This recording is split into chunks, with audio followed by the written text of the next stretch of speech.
What if that nagging feeling in the back of your neck was real? What if those hands reaching out from the dark that you believed were there were there? What if the monster in the basement really existed? And what if there was really something under the bed? Would you have the courage to face your fears?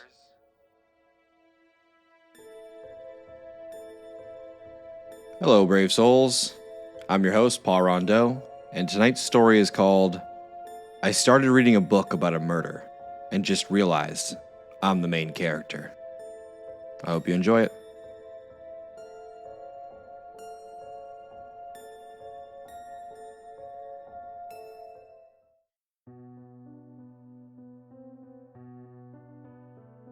Over the last couple years, I've taken up reading as a hobby.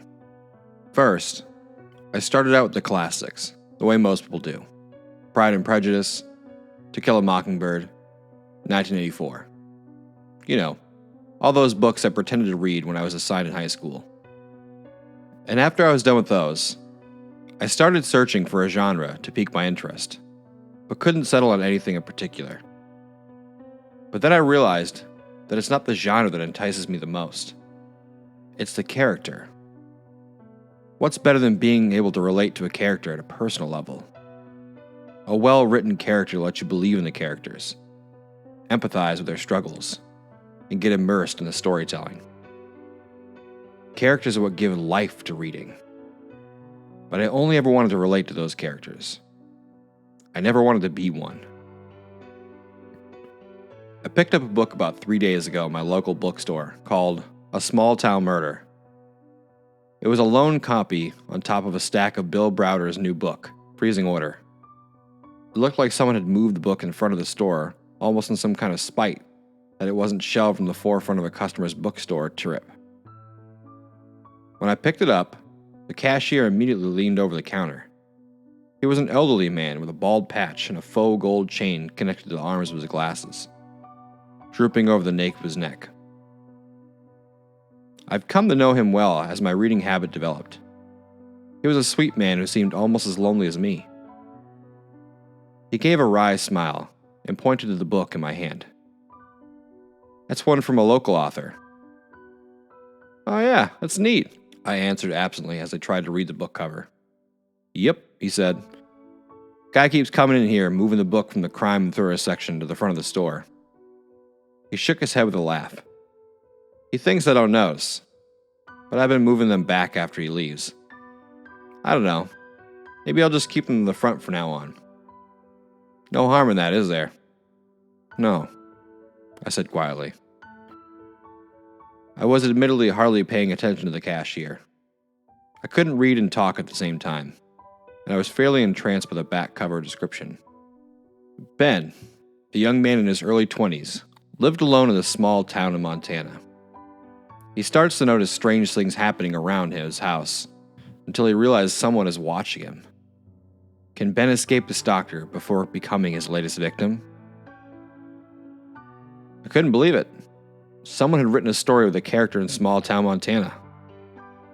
I hadn't been the type to read a crime/thriller novel, but the character sounded too relatable to pass up. He even had the same name as me. I looked up and down each face of the book for a price tag. There was none. How much? I asked. The cashier waved off my question. Honestly, the guy will be thrilled to know someone actually looked at the damn thing. Just take it. I smiled and thanked him, then took the book home. And since I picked it up in that store, I couldn't seem to put it down. The writing was particularly impressive, but the character was fascinating. He was in his early 20s, had thick red hair, freckles, big round white frame glasses he had hardly ever worn, but desperately needed. Unmarried, had a cat who slept all day. Sure, that description doesn't usually scream superhero, but it didn't need to be. He was exactly like me. What are the chances? I thought. Honestly, it was a little refreshing not reading about a rich, hulking Adonis of a character who is smooth and cunning and good at everything. The character had even taken up reading in the last couple of years, and found himself spending most of his time focusing on that new hobby when he wasn't at work.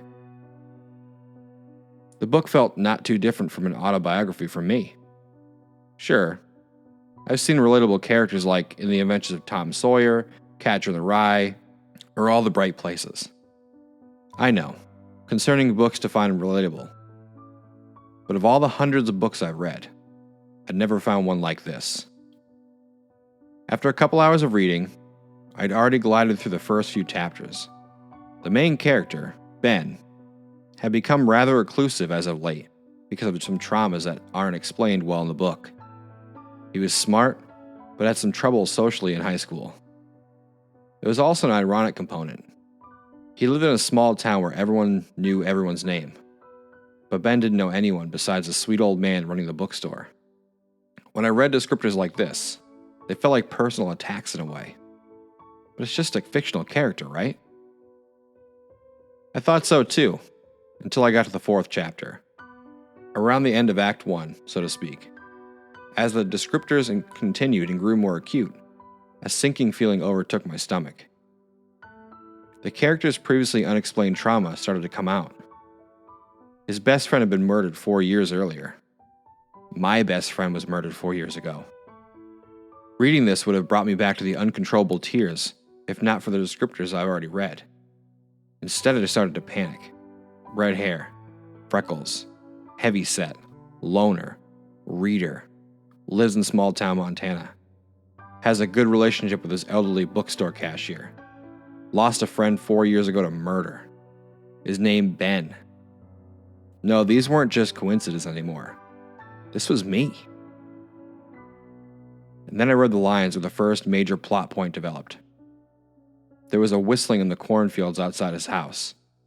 Ben had been losing sleep over a new thriller book he was reading, so even the slightest unexpected noise made him uneasy. But this was different. Somehow, either via premonition or stroke of genius preparation on the killer's part, he knew he was being hunted.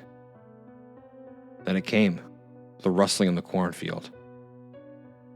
I threw the book across the room, its pages flapping through the air until I smacked into the wall and slid to the floor. My heart was beating uncontrollably. I could hardly breathe. Then the cashier's words slipped back from my mind in a brief flash. That one's from a local author. The author knew I'd pick up the book. He was hunting me. That author wasn't just local. He was in the field outside my house. I switched on my bedroom light and waddled over the window on my knees, trying to keep out of the view of the cornfield. I then poked my nose over the windowsill and squinted in the darkness. A few stalks of corn were still swaying, but I couldn't tell for sure whether it was from the wind or if someone was out there. An owl hooted from a nearby tree and almost made me jump out of my skin. He must have been watching me until Act 2, when he could reveal himself and start to make his clumsy pursuit from which I would get away from in the interest of keeping the story suspenseful and building tension. But come Act 3, we'd inevitably have some type of showdown where perhaps he would kill me. I scanned the cornfield again. Still no sign of him. I crawled over the book again, trying to find where I left off. After some searching and page flipping, I found my place and read on to see what was next. I could either see the book as a horrifying prediction of doom or a playbook of the moment. I chose to see it as the latter. So I read on. Ben threw his book aside at the sound. Its pages flapped through the air till it smacked on the wall and slid to the floor. His heart was beating uncontrollably. He could hardly breathe. Ben switched on the bedroom light and walked over to the window, waddling on his knees. He then poked his nose over the windowsill and squinted in the darkness.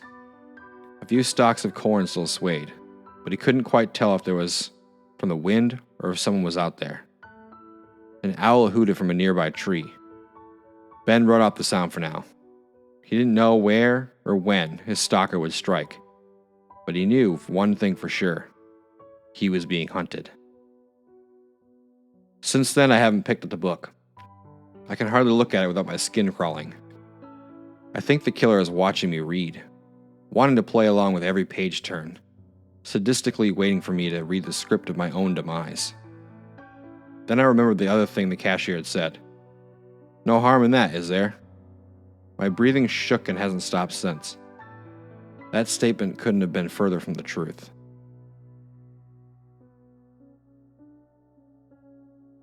Thanks for listening. I hope you enjoyed the story. Come back next time for some more spooky stories. And if you'd like to read more stories from this author, you can go to lawsonray.com. That's LAWSONRAY.com. There's lots of other cool stories just like this one.